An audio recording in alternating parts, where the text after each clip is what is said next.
Hey guys, welcome back to another edition of Old School versus New School. What up? What up? What's good, TheeEnicole? What's going on? I've been missing in action, I know, so don't try to throw me under the bus today. Yeah, you've been real incognito. What's going on with you? I've been last week I was in the studio nonstop, sun up, sundown, Mm, working on this new music that everybody's been asking me, where is it at? So You coming making that very, very you, soon. you making that platinum EP? Yeah, perfectly. Yes. You know it's I gonna be gotta go platinum. stream it. Yeah.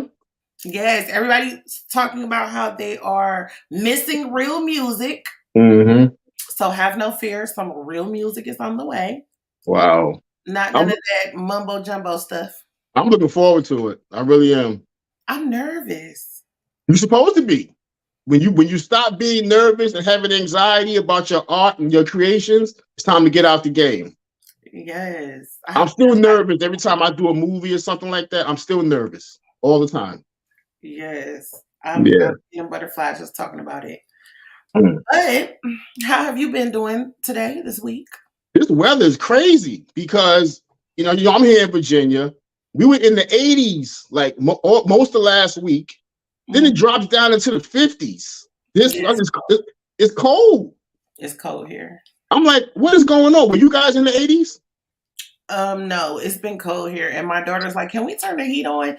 I was like, "After my show, because my hair is going to frizz all the way up." Oh, okay. So Yeah, yeah. Well, you had it cold. So yeah, it's cold. yeah, It feels like winter is coming back. right. Wow. Well, we have a treat for you guys tonight. Last week we had on the spot on. She was talking about AI, some realting, and we're staying right on trend this week with some more financial literacy with one of Mm. my faves from Ready to Love. We got Sampson in the building. Yeah. Let's Sampson in the house. up. What's going on? Hey, what's going on, TheeEnicole? Alex, what's up? What's good, Sampson? Living life, loving the beach life out here in Florida. No complaints in the world. Well, Yeah, be comfortable, lucky. Sampson. Be comfortable because you got your Delilah right here with TheeEnicole. Oh I Lord. like it, TheeEnicole. I haven't seen you with red before. That's kind of nice on you. Yeah, this my color. That's your color. Yeah. If it was black, I probably was having a bad day, hair day, and put a wig on. Yeah, that's my color though. I think it brings out the red in my skin. Mm, You know, possibly. for Yeah. us girls that don't wear makeup, we got to come up with something else. It's working for you. So, thanks. Yeah. Keep it natural. Yes, yes, yes. Yeah.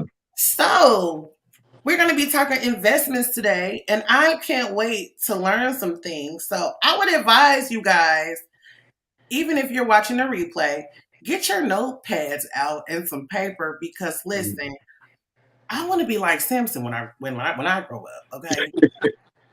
Like on the beach, Mhm. living lavish, doing what I Mhm. want to do. Yeah. Teach me the game, Ghost. That's a fact. That's a fact. And I'm glad to have Sampson back here because speaking to Sampson before, we had a great conversation on another podcast. And we briefly brought up, finance and investing, specifically for our people. Sampson does well for himself, obviously. And I wanted to get some of his insight because when you and I, Nicole, did it a couple of weeks ago, we talked about the bank collapse of Signature Bank and what's that?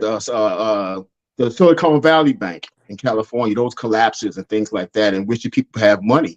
Right. So I wanted to bring you on, Sampson, to kind of just say, what are your thoughts right now? Let's start here. What are your thoughts now with the bank collapses, with the 250,000 insured? If you got more than that in the bank, kind of, adds up more or less. But what are your thoughts with the bank collapse, and where should people have their money right now? Well, first of all, I know it's a very volatile market, at least the stock market. The Dow is right around 34,000. I think NASDAQ is at 12,000 and S&P 500 is right around 4,100. And it's been teetering the S&P around the 4,000 mark all year long. S&P is up around 8% for the year. NASDAQ is up 15%. And the Dow, I want to say, is right around 4 or 5% for the year. That's pretty good, despite the fact that we're in a recession. Some people say we're heading into a recession. We've been in a recession for a little bit. Right. You can see it just by the major institutions making cuts. I don't care who it is, Google, Microsoft, Goldman Sachs, regardless of the sector, technology, financial services, people are laying their staff off. And when you see that, it's because the storm is brewing and it's going to get worse, and they got costs. So instead of stocks, unless you're playing dividend yielding stocks, which really don't go up and down very quickly in a market like this, I would recommend real estate. Old school, 40 acres and a mule. Spike Lee said it best. They didn't give us our land. We don't have that reparation. We have to go out and get it ourselves. And there are easy ways, if you have good credit, to do just that. Allow your money to make money through real estate. But while I have you guys today, I definitely want to speak on some stocks that still may be good plays throughout 2023 going into 2024 that you may want to consider if you can't make that large investment within real estate. Yeah, we spoke about last week with on the Spot Live. She was here. We spoke about a lot of AI, and when you think about AI, you think about NVIDIA, Microsoft, these kind of things to put your money into. And you spoke about the NASDAQ being up and S&P 500 being up.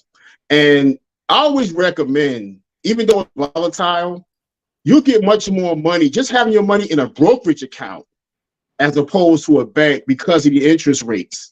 You're going to get at least 6 to 8%, even if you don't buy any stock. You just got it sitting there. You get 6 to 8% for the year. When a bank is giving you what, Sampson, 0.1% or something? The national average right now for major financial institutions is 0.24 to 0.33%, not even 1%. Not even 1%. For savings accounts. However, I will say this, and this is something that I want everyone listening to consider. Apple last week just announced a 4.15% interest rate for a savings account. No minimum balance required, no fees. The max you can deposit into that savings account is $250K. But you cannot beat that savings. It's like a CD or a money market account interest rate.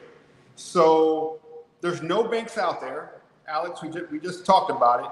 0.24 is the national average percent. Right. Apple is basically beating the national average by 4 points. Yeah. So if you're thinking about saving money right now during this recession, grandma put their money under the mattress, right? But if you're thinking about saving and being conservative, a great place to hide is a 4.15% interest rate with Apple. And FDIC insured through Goldman Sachs, who is their financier. So I'll say that. Yeah. That's big. What you say, TheeEnicole? I said, I want to ask a question. Okay. What does that mean for now the fact that the dollar is dropping, the value of it? I'll let Alex handle that one.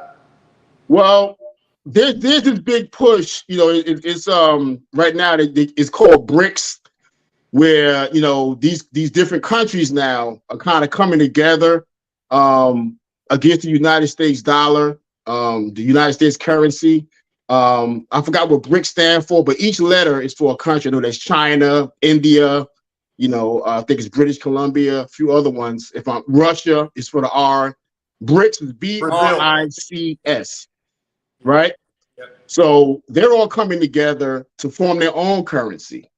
And although it's affecting the US dollar, it's not going to really condemn the U.S. dollar for some time to come. It's going to take some time to do that because the U.S. dollar has been the currency for so long that it's going to take some time for that. We may not even no longer be here. It's going to take a long time for that to happen. However, with everything going digital now, I really suggest that people start to dabble in those digital currency markets to some degree. Don't get crazy, but I would recommend probably some Bitcoin, some Ethereum. Try to stay in the top 10. You can go to coinmarketcap.com and look at the top 10 cryptocurrencies and just start to play with them. You know, Sampson can agree. One main rule to investing: only invest what you're willing to lose, because there are no guarantees. Okay, but I would stick with Bitcoin, Ethereum. I would do the Apple Bank thing. That was a huge announcement they made. And also, if we're talking about stocks, and Sampson can chime in on this, but I would stick with the Vanguards. I would stick with the ETFs with Apple and Amazon and Walmart. All these companies are in those ETFs, which stands for exchange traded funds. I would stick with those. And basically, as Sampson said, real estate, I would diversify. You need money all over the place, because if something dries up, you have something to pull from. So that's my long answer to your question, TheeEnicole.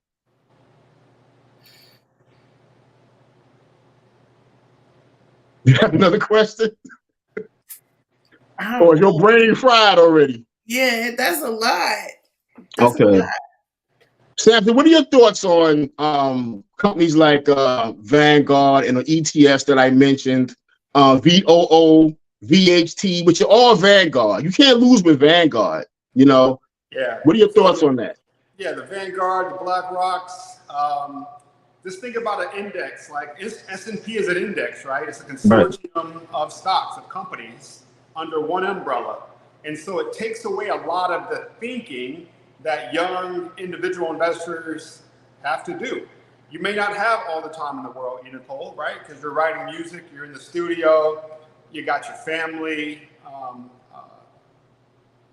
Let the experts kind of do all that research and due diligence. You still need to have a working knowledge of where you're putting your money, but at least the index gives some people a safeguard, because it's not, your money's not dependent on one company and one CEO and that going up and down based on decisions of one company. It's an enterprise of companies. And so these stocks tick up slowly, but it's conservative and it offers really good rewards, or dividends, I should say.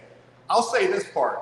I did more of the ETFs out of college, just as a safeguard. I didn't know anything about the market. I got into the market March 2009 when it crashed. The market crashed. Mm-hmm. And the Dow was around 7,000. Now it's at 34,000. So imagine that. The Dow is comprised of mostly dividend yielding stocks. So not only did your stock price go up, your dividend was paying you every single quarter, 4 times a year. So I'll say this, Verizon, everybody has either AT&T, Verizon, or AT&T on their phones, within their homes. It's a household name. Verizon is a household name. Guess what? They offer 6.99% dividend. The stock price is under $35. I want to say it's around $32 a share. You can own Amazon. You can own Verizon. You get that almost 7% yield, APY, annually. And you're just sitting on it, waiting, watching it just tick up slowly. Verizon is household names like a Facebook, like an Apple, like an Amazon, like a Netflix, like a Google, like a Boeing, like an American Airlines, like a Bank of America. These household names will always be in our ear. They're not going anywhere. They're too big to fail. We heard that back in the day, right? When Obama was in office, too big to fail. The financial crisis, we bailed them out, our tax dollars. So certain companies out there that will not go under. I would say look at these dividend yielding stocks right now. Even JP Morgan Chase, if you're thinking about financial services, they offer a dividend between 3 to 4%.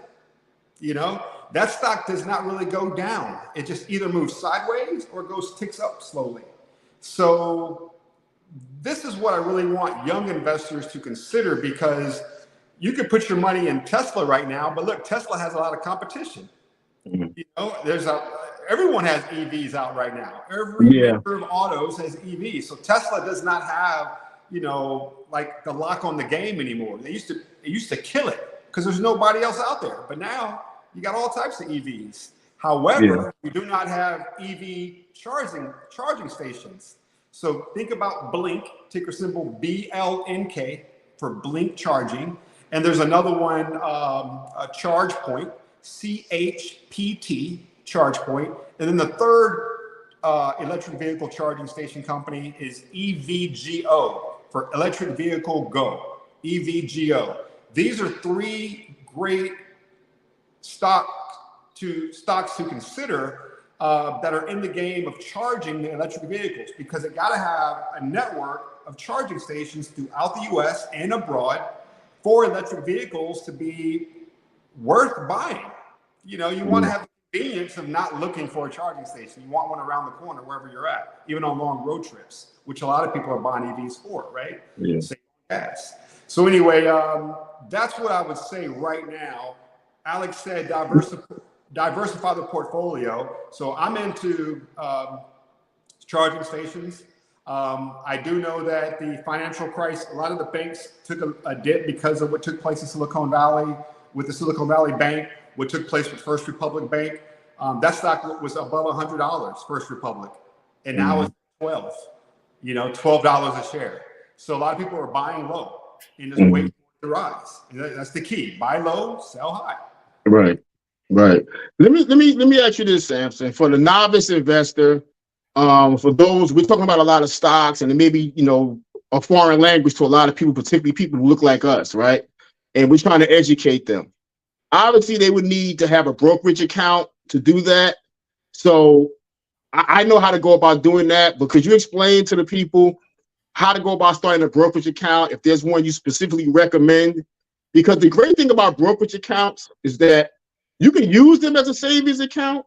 They'll generate interest, but you can also buy stock from the brokerage account. That's the beautiful thing about them. That's different from banks. But how would a novice person go about starting a brokerage account, whether it's E-Trade or TD Ameritrade or whatever? I've been with E-Trade since 2009, and E-Trade typically has, because I'm a day trader, they typically have limits that you have to have within your account.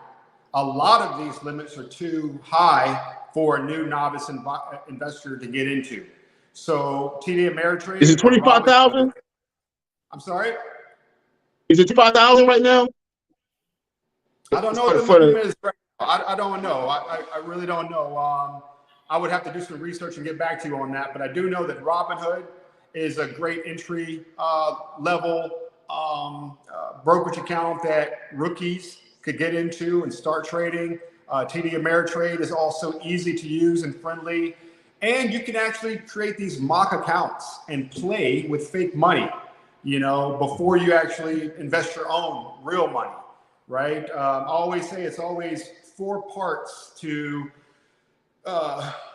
becoming financially free. It's make money, save money, invest money, and avoid spending money on things you really don't need. That way you have this comfort zone, a true comfort zone on allowing your money to make money. There's too many of us really spending money on things we really don't need, and we can be putting that money into a brokerage account, even if we're not playing the market, still yielding a return, like Alex was saying. But if you are playing the market, consider the most popular store in the world, TheeEnicole, Apple. Apple. Every time you go into a mall, Apple is crowded, it's packed, it's to the brim. You got to make an appointment to get in, right? It's like a doctor. So that's a great company, and it offers 0.51% dividend. And the stock is continuing to go up. Why? Because everybody wants the new iPhone when it comes out. Everyone wants a new Mac. You know, it's like you can't beat that technology. So just another consideration, TD Ameritrade, Robinhood, set up your account, play with these, you know, fake money, get comfortable. And if you're unsure of where to put your money, always think, what are you holding in your hand? What are you using every single day, right? That's all across the world. Apple's not going anywhere. Microsoft's not going anywhere. Google's not going anywhere. So if you're looking for safe places, these companies that are on our tongues every single day, that's where you put your money, and you can do it on those types of platforms, Robinhood and TD Ameritrade. If you don't have the big money to play with for E-Trade. And if you're going to have a consumer, if you hold on one second, Nicole, we got to get, if you want to have a consumer mindset, what Sampson is saying, own some of these companies that you frequent. It's simple as that. It's like he said, the Apple store be packed, and wherever you go, the Apple stores are packed. Now, if you own Apple stock, you love to see an Apple store packed because everybody in there is like a dollar sign to you. Okay, so that's how we got to start thinking. Don't just worry about buying a new iPhone, but not having any stock in the company. Own the companies that you frequent. Boom. Like Starbucks. How many people get their Starbucks coffee every single morning, Monday through Friday, right? Starbucks is like, I'm going to pay for my $5 cup of coffee.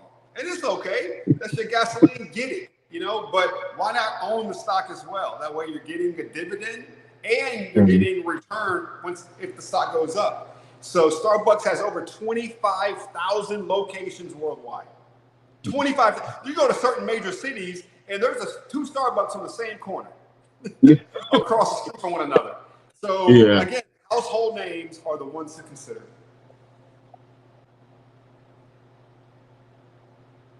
I'm sorry, Nicole, you were going to ask a question earlier? I forgot. You know, if you don't let me get it out, I'm gonna forget. Oh, okay. I think of it again as you guys are talking because you guys are speaking another language for me. Like, I've heard people say like invest, and you be like, okay, that's a good idea, and then you go back to your regular life. You know what I mean? So I think when it comes to the jargon of it all, I feel like it scares people like me because we don't know what those things are. Like, is there a place where we can go to find out what all these abbreviations stand for? Come on, Sampson.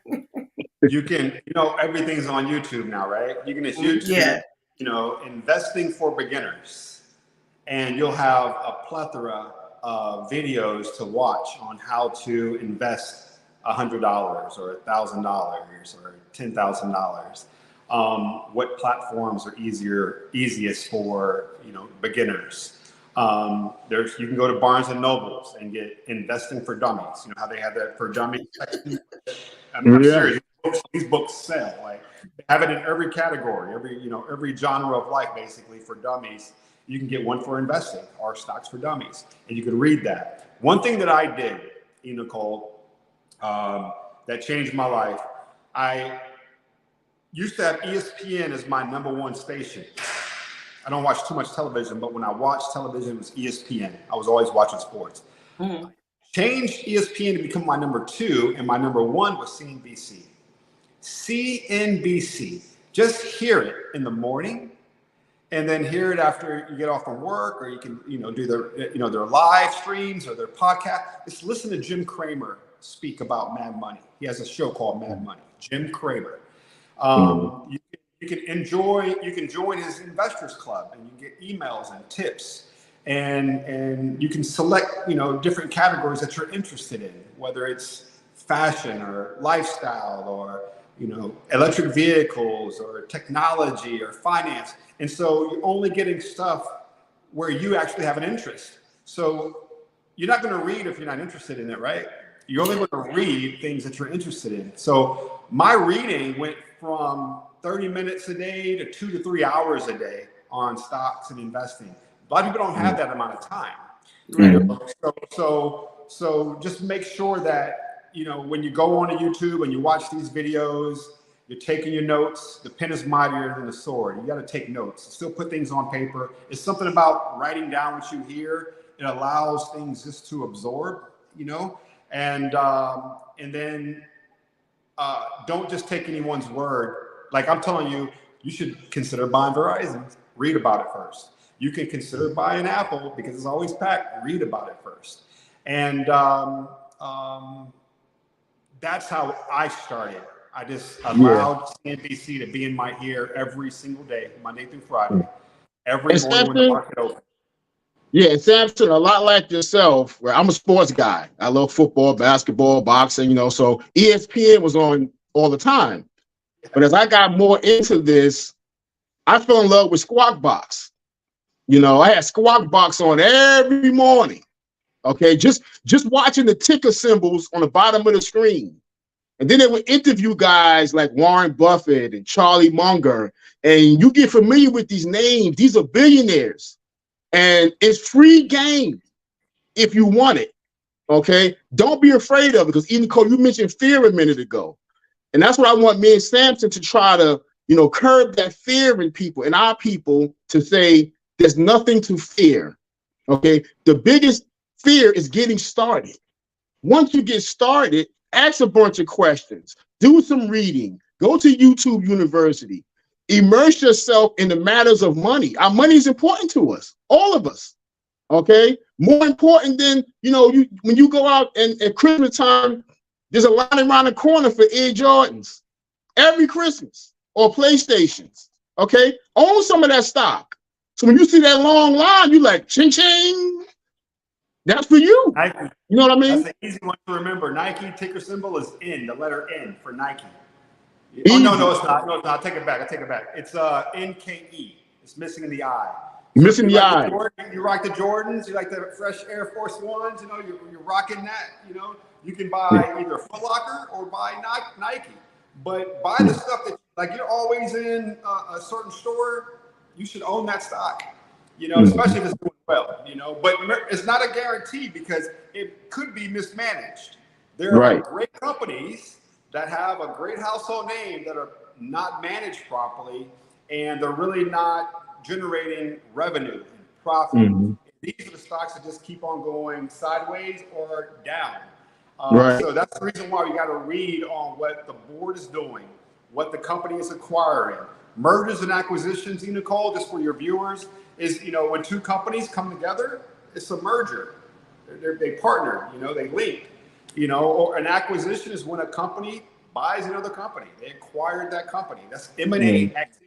M&A activity, mergers and acquisitions. So over time, the terminology just starts to seep into your brain, and it becomes who you are. And the more conversations you have like this with friends, family, colleagues, mentees, anybody, that you're taking a break in the studio from music, and you're like, let me just check my app, see how my stocks are doing. And now you're having a conversation with your friends about your making money. And that's how the literature and the verbiage just comes more like a second language to you over time. Yeah, it's funny that you guys are saying that, because I actually am looking into releasing my music with the NFT option. Like, I want to do that, but I don't know anything about it. However, of course, I know that Tory Lanez did it, and it was very beneficial for him. So I'm trying to look into that, but it's like, I don't really have people around my immediate circle to ask these questions. So yeah, there's a guy that I like to follow. He's all over social media. He's a guy by the name of 19 Keys. I'm not sure if Sampson ever heard of 19 Keys, but he's big in the NFT. You heard of 19 Keys?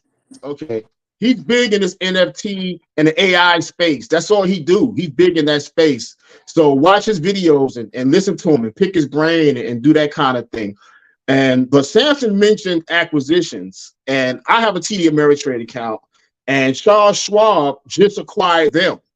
So as of May 31st, TD Ameritrade is going to become Charles Schwab. And, Charles Schwab been around forever. So that's going to be the new thing. So I just wanted the audience to know that as well. But I want to know, Sampson, your thoughts on Goldman Sachs. Man, and said about, I think a week ago, there was a news article that AI will eliminate 300 million jobs.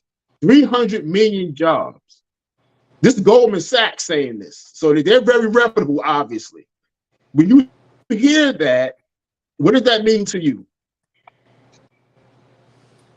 Yeah, technology, best friend, enemy, and a curse.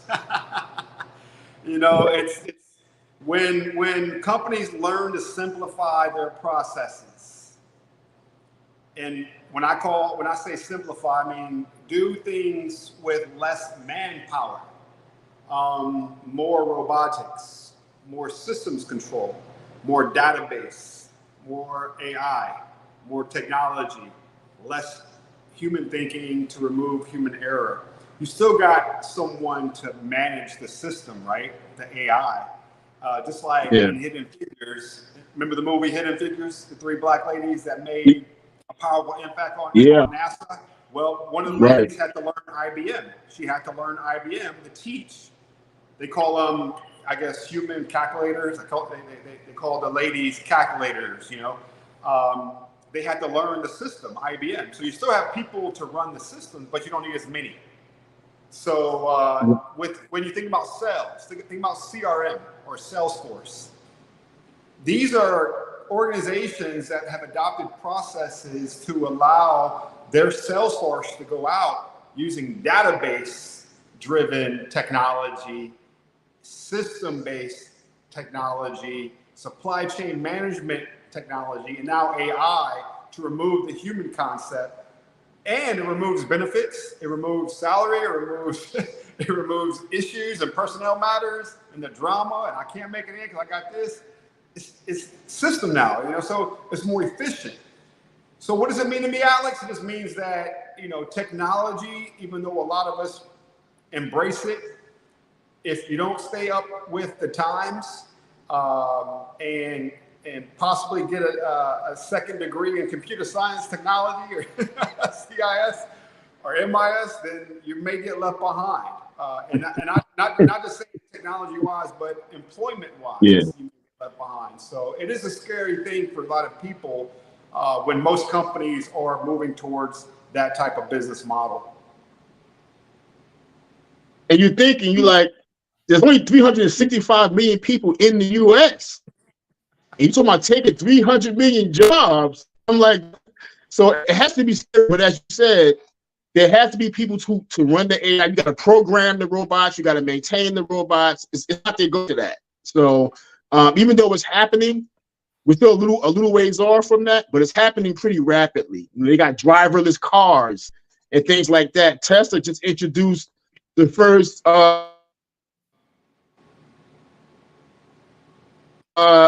semi, you know, battery operated semi and things of this nature. So it's happening pretty fast, and we need to be more aware of it than not, and not be scared of it. Because when I hear the word fear amongst ourselves, it's our people. Because another gentleman I like that I follow in the internet streets, his name is the Wall Street Trapper, right? And he has a saying. He says, a dollar that's not moving is a dollar losing. So we have to make sure we always have our money in places where it's working for us, where we can sleep at night and wake up with more money. I mean, how lovely would that be to go to sleep at night with $100 and wake up with $125? You didn't do nothing but sleep. So that's what we have to learn and get our people comfortable with, Sampson, and have these conversations more frequently. I've been talking about it in my family. Go ahead, TheeEnicole. Sorry. Oh no, I just was agreeing. Like we need the ABCs version. Michael Jackson said it, right? ABC 1, 2, 3. Yeah. Back in the day, Jackson 5. You know, like because it's interesting. But I just I don't know what y'all talking about. Right. Yeah. Exactly. I wish they had it in schools. I wish, and some schools are now starting to have this, like these magna programs or magna schools, or some of these private schools are teaching finance, not just math, and they're teaching money management and how to save and invest. And because what happened during the pandemic with AMC and with GameStop and with NIO, you know, these stocks were penny stocks and they went through the roof. And so you had a lot of these young millennial investors that were putting in, you know, their allowance, you know, $100, and they're walking away with 1,000. Their stuff went up 10,000%, you know, or 1,000%, I should say. And it's crazy. I know there was a guy on YouTube, he was saying his son, 12 years old, took $5,000 and I was sitting on like 6 figures. Can you imagine? Took a savings, put everything into an account, and without his parents knowing, but it worked out for a 12-year-old. So it's not as hard as people make it out to be. You have to have some guts to take risks because, yes, you can put something in the market and it can be depleted. You can lose it. But smart investors set limits. So you can buy something, TheeEnicole, at $10 a share. All right. And you can set a limit, a stop order at $9. So you're only lost 10% if it gets down to $9, from $10 to $9. And it automatically sells at $9. You don't have to be at your phone managing this daily because you got a lot of things that you're juggling, right? So set the limit, and so if it hits that price, automatically triggers the sell, and you're out of that stop. Yes, you're down 10%, but you're out. You do the same thing with the game. You can say you bought it at 10 and you set, a stop order at $11. And so now you earn 10%. You went from 10 to 11, right? And it sold automatically because you set that trigger in the system. And so that's something I really, tell like my nephews and nieces, be sure to limit your losses and don't be too greedy. If you buy something at 10, don't wait for it to get to 15 to sell. You can sell at 11. It's a game. It's a game. Yeah. So you want more sales in the green than sales in the red, if that makes sense. Yeah. And regarding real estate, Sampson, right now, the Fed raising the interest rates to deal with this inflation. They doing that, and TheeEnicole and I spoke about this a couple weeks ago. All the stimulus checks that they gave out, that the Democrats gave out, they're recouping that money now through interest rates and inflation. So there was no free money. Okay, they're gonna find a way to get it back. Never free. So regarding real estate, Sam, what you say, Sam? So regarding real estate, right?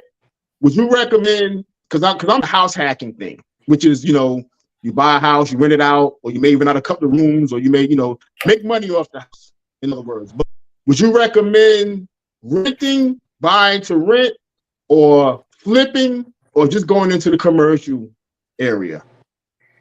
Yeah, if you're a rookie at it, I would recommend a place that you can buy and rent out a room. You don't have to, like new investors in real estate. One thing that I did, my first home purchase back in the early 2000s, I bought a pre-construct new development. It was on the water in Houston, which is my hometown. And I decided to rent it out. It was a 4-bedroom, 3.5 bath with a game room, 2-car garage on the water. Beautiful, beautiful home. And I decided to rent it out. Oil and gas, the industry is super huge in Texas. So I knew I was going to have a lot of potential clients looking to rent my property. And so sure enough, as soon as I put it on the market, I had it. And so that TheeEnicole paid for, because I've set the rent price so high, because it called for it in the market, I was able to pay my mortgage, pay the taxes, pay the utilities, pay for my place in Florida on top of that with the profit that I was getting. So I was living expense-free, no expenses, because of the house that I bought that I turned into a rental property. So if you can't do that, and then you need to live in the same place, well, rent out a room. Because that one room that you rent out, if you can do that, of course, do your due diligence to make sure it's the right roommate, right? Credit check and all that good stuff. You don't want to have anybody in your house. Then that income from that one room can actually pay for your mortgage. It could pay for your mortgage. Your mortgage, you buy a $200,000 house or a $300,000 house, you put down, the proper 20%, to avoid, private mortgage insurance, PMI. You can get into that unit and you're paying $1,300 to $1,500 a month. With that rental property, with that room being rented, that pays for your mortgage payment. So now you have more money to invest. You have more money to do the same thing in another property. So always say, if you can, do that. And if you don't want someone in your house, then rent out the garage. It has its own little door, and you have obviously shared common spaces like the kitchen. But there is a way that people have become financially free simply by buying a house that they live in and turning it into a rental property. Almost like a duplex type of thing. If you can get it into a duplex type of situation, great. That is like the premier opportunity for new investors to become financially free. Duplexes. Yeah. I'm looking for one now. Looking for a duplex right now. In my area. Where at? I'm in Chesapeake, Virginia. So I'm in Chesapeake, Virginia. So I'm looking for one right now. So absolutely. And also the power in what you're saying is that if you buy a building, like a duplex is ideal, right? But if you can get up to 4 units, you can still take out a residential loan. It don't get commercial till after 4 units. And a commercial loan is different than residential. Commercial loan is almost like a business situation because they know if you got, 5 to 12 units, that's business. But 4 units and below is the regular residential type loan. The other 3 apartments will pay all that mortgage. You can live in one apartment. These are ideal situations that Sampson's talking about to utilize your real estate and maximize those profits because you're not paying for it and you're providing a service. People always need a roof over their head. You can do the Section 8. You know what else? There's all these new properties popping up in Mexico. So a lot of different things you can do once you got that property. So, but the best way, like Sampson,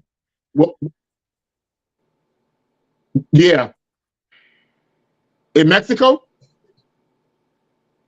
I was going to say, I'm not sure what that is. But your audio is going in and out, Alex. I'm sorry. I'm keep on interjecting. I thought you was done speaking. Yeah. I was going to say that I'm into Mexico properties now, like Playa del Carmen and Tulum, Mexico. So they have these units, like a 2-bedroom, 2-bath, right? One is oceanfront. They're going for like $200,000 to $300,000, right? But they come with a lockout door. A lockout or a lock-off door really prevents people from going into your space. All right, so it allows your tenant to have his own area, whether it's for short-term or long-term leasing, and it doesn't mess with your side of the unit, your side of the condo, your side of the apartment. And he or she still has access to the kitchen and has her own door. So they don't even mess with your front door. You have your own door. They have their own lock off or lockout door. And so a lot of these units are becoming very, very popular in South America, Latin America, Mexico, that I know. And you could do the same thing here in the US, right? And contact a contractor to say, this is what I want. I want my own privacy. I want to turn this garage into a rental, and I need to add a bathroom. And so their garage is now converted into, and I'm saying a lot of people can't do that because they don't have the money up front to convert, right? Or to change the facelift the garage into a 1-bedroom, unit for a tenant. But I'm speaking to different types of listeners and viewers today, right? They may have that. They may have someone in the family that is a general contractor that knows how to put up walls and, is a plumber or whatever the case may be. So there are opportunities out there to maximize space. If you have extra room, turn that into a rental property the best way you can, Airbnb it, because everyone is looking for a place to stay temporary, that, especially if you're in a big city. If you're in a big city, you have nice beaches, or a destination spot, a nice museum or galleries or nice events that come through like Daytona Beach, stuff like that. Or you have an opportunity to allow that dwelling to become a great investment property for forever, for the rest of your life. This one thing that we're getting less of every single year, right, Alex? Is property. Yeah. Yep. And they're not making any more earth. So whatever's here is it, so you can capitalize on what's here now. So I think that's huge what Sampson is saying, because where I'm at now, a lot of homes, they're converting the garages, because a lot of people figuring out the garage is wasting space. People just park in the driveway anyway. They don't even use the garage. So what they're doing now, they're converting the garages, they're adding a bathroom, they're adding an extra door for a private entrance. So many ways to do this thing. You just have to stop being scared to go ahead and do it. And one thing before we start to wind down a little bit, Sampson, are you involved in crypto at all, the crypto market? So I read about crypto and Bitcoin and NFTs, man. It's such a foreign language for me. I'm like TheeEnicole with stocks, like that language is foreign. And because I lack the knowledge or the comfort zones right now, I have not dipped into it. But my friends that dipped into it, 5 years, 10 years ago, they're happier than a pig in mud, man. See? Yeah.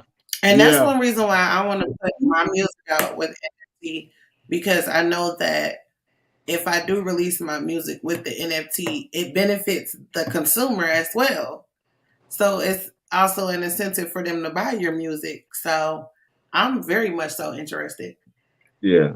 And I do want to say, Nicole, is that, when you're young, you shouldn't be scared. I'm speaking to college students that are coming out and that can't find a job because we're in a recession. No one's hiring. No one's hiring really, unless you're hospitality and restaurants. Real estate's always doing good right now, but really nobody's really hiring, right? The market's not hiring. So get a roommate. If you can go from, $2,000 a month in rent to $1,000 a month in rent, and you can take that extra $1,000 and invest in stocks, then that's what I recommend to anybody out there right now. If you don't have children, you're not married, get a roommate. Get your cousin to stay with you, and y'all split the cost. There's a way to do it. You can share, everyone doesn't need to have the nice car in the driveway. Your car payment should not be more than your rent. Your car payment should not be more than your mortgage either. Right. I just want, we talk about investing, but a lot of people don't even know how to save.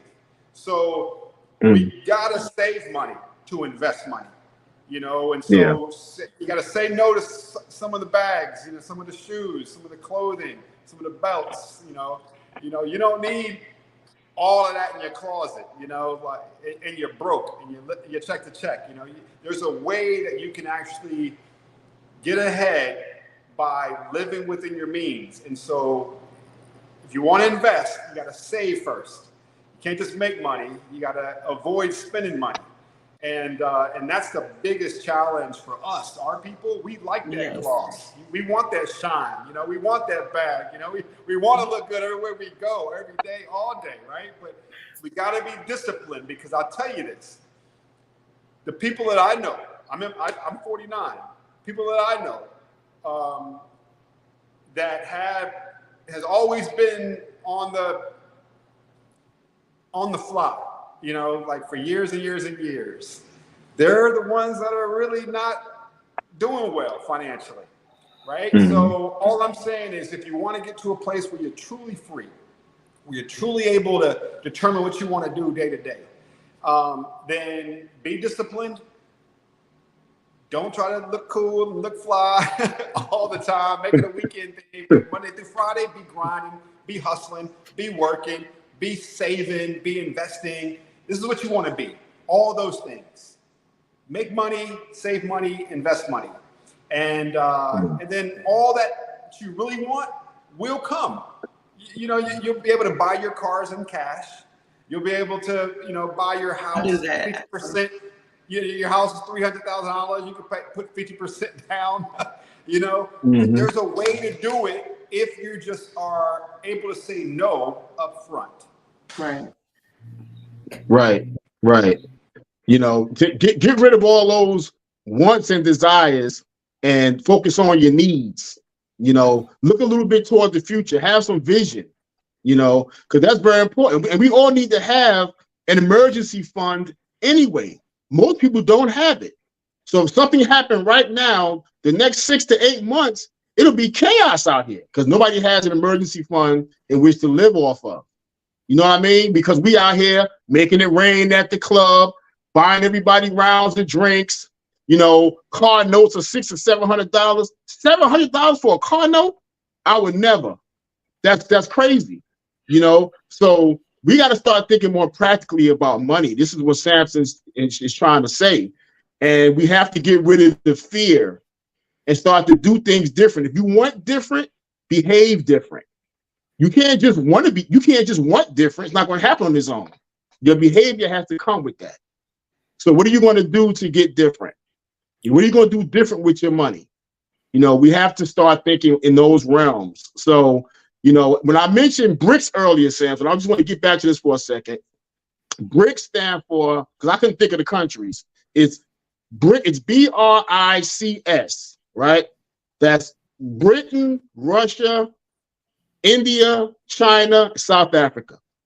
Those are the countries that got together now to form a currency in opposition of the U.S. So I just want to get back to that. I was sitting here in my brain the whole time. I couldn't put it together. I just put it together.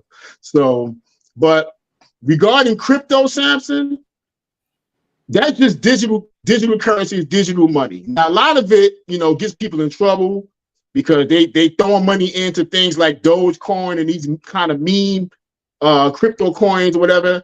And then people get rich, but a lot of people lose a lot because they want to get rich overnight. You know, everything's slow going. So Bitcoin is like the gold standard. Okay. Ethereum is the platform that everybody's building utilities off of. The metaverse uses Ethereum. Okay. So if you have a coin that uses the Ethereum platform, you probably can invest in that coin. But I would stick with Bitcoin, Ethereum, just play around with them. Yeah, they're going to dip. But since Bitcoin been in existence, like Sampson said, since 09, 08, the people that did it then, they millionaires now. Killing it. Killing it right now. Because Bitcoin, when it first started, it was about, you know, $100 a Bitcoin, $50 for a Bitcoin. They're only making 23 million Bitcoins. So there's limited supply. Okay. So can you imagine if you invested $50 or $100 in Bitcoin back in 09 and now it's worth 30,000 and you got 15 of them? You know what I mean? It makes you laugh. It makes you laugh, don't it? Make you laugh. I knew it was something to consider once all the financial institutions, I'm talking about Citigroup, Chase, Bank of JP America, Morgan, and they all have crypto divisions. They all have crypto departments. Right. It's like when your bank has that now as an offering, you know, you have to be like, okay, this is the future. You know, people don't really know about it, but the ones that are in it now just sit. Remember, there's a movie called Forrest Gump. Y'all remember Forrest Gump? Yeah. Remember what his mama invested in? Apple. Way back in the day. Can you imagine? Can you imagine how much that was back then? It was like probably $1. Right. You know, I think Apple was $5 in 2009. $5. Now Apple has split so many times. Yeah. Split like dozens of times since 2009. And I shouldn't say dozens, but several times. And now the stock is $130 a share. Yeah. But offering a dividend. Can you imagine from 5 to 130? And you have several shares? What? You got like 1,000 shares of that. Could you imagine? Bro, I've owned Apple since 2009. I'm telling y'all things that I own. Like I like some people get on here and be like, you should own this, you should own this, and they don't even own it themselves, you know? Right. But the things that I've mentioned to y'all today, I own. And I've owned for a long time, you know? Some of them I buy and sell. I trade basically. but some of them are long term. You know, they're Yeah. my long-term horizon. You know, long-term options. And so, but like Alex said early on, you know, Nicole, you got to diversify. You know, so I'm into real estate. I'm into real properties. I'm into stocks. I'm into IRAs. I'm into mutual funds. I'm into CDs. My mother, when I was in junior high, going into junior high, my mom's bank account had a 13% interest rate. 13%. And that was kind of like the average. Alex can remember this back in the day. Yeah. So now it's 0.24, from 13% to 0.24. Can you imagine? That's like nothing. So you got to think beyond saving now to get ahead, because salaries are not matching up with cost of living. So what are you doing to counter the fact that our salaries are not keeping up? You got to create multiple lines of income, and you start small. And then it grows over time. It takes time, but it becomes a snowball effect. And people just don't like it. Like, oh, I put in $100 and only made $5 so far. Well, you bought a $100 pair of sneakers, and now it ain't worth nothing. You know? At least you got 105. You know what I'm saying? Right. We got to change our way of thinking, and money will come. Right. Right. Because you know, and the mindset is everything, right, Sampson? So we have to learn to pay ourselves first. You know, we get so enamored with the bills. This bill's due, that bill due. Listen, the bills aren't going anywhere. Pay yourself first. Take care of numero uno. Then you take care of the bills. Because the bills are not going anywhere. They'll even give you 30 days if you're late. Okay, so they're not going to go anywhere. So we have to get a mindset, pay ourselves first, put the money in the markets and real estate and save, and, you know, spread our money around a little bit and think differently. Just think differently, man. And Sampson, we got to really do this, you know, on a more regular basis as more information comes out about the world changing and the markets and so forth, to keep, you know, educating these people, because you're well versed on it. A lot of things, you know, I don't know. You know, I'm listening to you and I'm like, wow, really? You know, so that's why I wanted to talk to you and have you come on here, because I don't know everything. I know a lot, but I don't know everything, you know. So for instance, I don't play the options. My ex-wife, she kill the options. She be killing it, Sampson, with the options. She calls me all the time. I just made $1,000 in 2 hours. I love it. I'm like, you did what?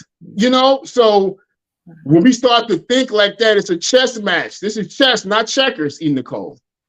You know what I mean? If we gotta Washington training day, I love it. That's it. It's chess, not checkers. I mean, we got to ask the question, Nicole. Like, I'll leave it with this. Black people, we have the spending power, not only in America, but all around the world. We are the spending population. We are the spending demographic. So we do make money because we are spending hella money. The key is, or the question becomes, how many of us are owning things that appreciate in value? We're spending like crazy. Right. But do we have anything under the roof that we live in? Under the roof that we live under, is there anything in that house that goes up in value over time? The car doesn't. No. The clothes don't. Shoes don't. Some of the bags. Yeah, I know there are some bags, if you don't use them, you know, some of the bags, ladies got some things that are out there that are going up in value because they're rare. You know, some jewelry that are rare pieces are going up in value. Gold, obviously, diamonds, certain things that are rare can go up in value. But for the most part, what we're buying, us, our people, are items that depreciate as soon as we buy them. Yeah. And we got to change that. We got to reverse that. We got to buy things that go up. So stocks, real estate. You got to stay within that frame of mind. Right. And what Alex is saying, consider Bitcoin or Ethereum, you know, like I did, what was the stock, Alex, with the dog, a Dogecoin? Oh, that's me. That's Dogecoin. Doge. I bought that.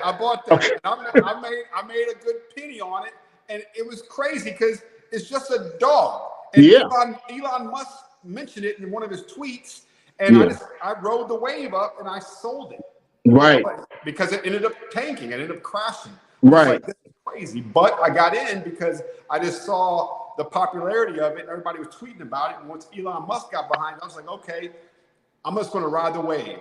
So you got to be careful, TheeEnicole, and all the viewers, because you can ride that wave and it comes crashing down. Before you know it, you're out of luck. Right. Right. So, TheeEnicole, you have any questions for me and Sampson before we get? Because we know it's a lot of information to take in. This is a lot for novice people who are trying. They're going to have to rewatch the video a few times, leave something in the comments, or contact you, TheeEnicole, how to get in touch with me or Sampson, or things of that nature. But do you have any questions, TheeEnicole, for us, or have you seen anything in the chat that we should address before we get out of here? They said a few things in the chat, but I will say first and foremost, we have to do this again, because it's needed. It's absolutely imperative for us to understand what's going on around us, especially since, like Sampson said, we put money into it, but we're not getting any money out of it. So a couple of people were talking about how mortgages are going up. I think that what I need to do is kind of like categorize these financial conversations so that we can kind of like hit certain targets, because we hit a lot of great points, right? But we kind of like jump around. And for people like me, like I'm really legit interested, but I get lost because we're talking about so many things. So I guess I need to like make categories like maybe real estate or mortgage or beginning investing, and then the viewers can kind of grow, because it's sad to say our people, and I'm not saying all, but a majority of our people my age group don't know anything about this. I would say real quick, just to get started with a brokerage account, started E-Trade account, and Sampson has had an E-Trade account for probably 15 years, he says, right? Start an E-Trade account or a TD Ameritrade account, connect your bank account to that, because you got to pull from someplace to put money into the brokerage account, right? So attach your bank account to that, pull some money from your bank, put it in your brokerage account, and just play around with some stocks, just get educated a little bit. Don't use money that you're going to need for your everyday survival, okay? But buy some stocks and see what they do. But buy the stocks that, like Sampson said, that you hold in your hand, that iPhone, you wear Nikes, you shop at Amazon, buy some Amazon. You go to Walmart, buy some Walmart stock. Do those things and see how the market fluctuates, see how your money goes up and down, because they ring that bell in New York every day, 9:30 in the morning. They ringing that bell, and that money's going up, down. It's moving. So we got to get familiar with that. I think that for people like me, we need to figure out what is it called that you said you can go in there and basically mock invest. Yeah, E-Trade, TD Ameritrade, those are brokerage accounts. But he said something about you can mock do it, like with pretend money. Yeah, on those platforms. Go through the process. Oh, all of them offer that option. Yeah. Okay. Mm-hmm. Yeah, I think on TD Ameritrade they use Think or Swim. It's something called Think or Swim, where you can play with fake money. Okay. And see how you win or lose with fake money before you start using your own real money. Okay. Yeah. So I'm actually going to look that up, you guys, and I'm going to come back and add that to the description for you guys. I also want to say, as we're getting out of here, is you guys need to go and follow Sampson on IG. His name is With Guy. His link is in the description because he drops gems and tips all the time. Yeah. My man. Beach, feeling nice, and we're over here in the cold. No, I'm just kidding. No, but he always dropping gems and tips and stuff like that. So make sure y'all check him out. Also, make sure that y'all follow Magnetic Repellant, because he too offers a lot of tips and gems, you guys. And one thing that I think will help us on this journey to financial literacy is having an open mind and gaining knowledge from people. We have to support each other. That means we have to listen to each other so that we can learn from each other, or we're going to be like me and know nothing about what we're talking about. and that can't go on any longer. So, Sampson, I'm so grateful that you came. Definitely want you to come back because I'm interested. I'm going to do some research. So, when you come back, I have a little bit to converse with you about. Please read. You know, it's Right. fundamental, right? It's fundamental. Yeah. Definitely. Yeah, definitely. The So, chat also says thank you, and they're saying that this is great information, you know, because I just feel like, I don't know, when I watch 19 Keys, I see him talking to us or either talking with someone else. But this is more of a discussion, and I think this needs to happen so that people can't ask questions instead of somebody just, you know, like a lecture. So we're definitely going to keep this going, you guys. So make sure that you support so that the people can come back, you guys. and Sampson, thank you, brothers. Good seeing you again, man. I'll be in touch. Nice seeing y'all, and I can't wait for the music, TheeEnicole. We support you, sis. Yes, thank you. Can't wait to see you again. Thank you for coming by and stay lit, okay? Thanks. Peace, Alex. All right, brother. Peace. So that was my guy Sampson. You guys, like I said, make sure that you guys go support him. Just follow, send donations, love, everything. Just send love, you know? That's what we're about over here. Support. Yeah. You don't have to like somebody to learn from someone. Yeah. It just, you know, seeing Sampson again and getting his input and his knowledge and his wisdom is just tremendous. You know, as I said, when I spoke to him the first time when we did the Ready to Love interview, we touched on that. I said, this guy, this is an intelligent guy. See, he's not all prettiness. You know, he's a good looking guy. You know what I mean? So, but yeah, he got the brains to go with it. So I said, I want to talk to him again, and it kind of came full circle now, and hopefully we can continue to do this and help each other and help a large community of people that look like us to be better with their money. That's why I say you should really be open-minded, because you don't know what you can learn from somebody. And judging a book by its cover, like, you don't know what that person is into, what they know, who they know, who they can refer you to. So I just want our people to broaden your horizons, because it's a whole world going on out here without a lot of y'all.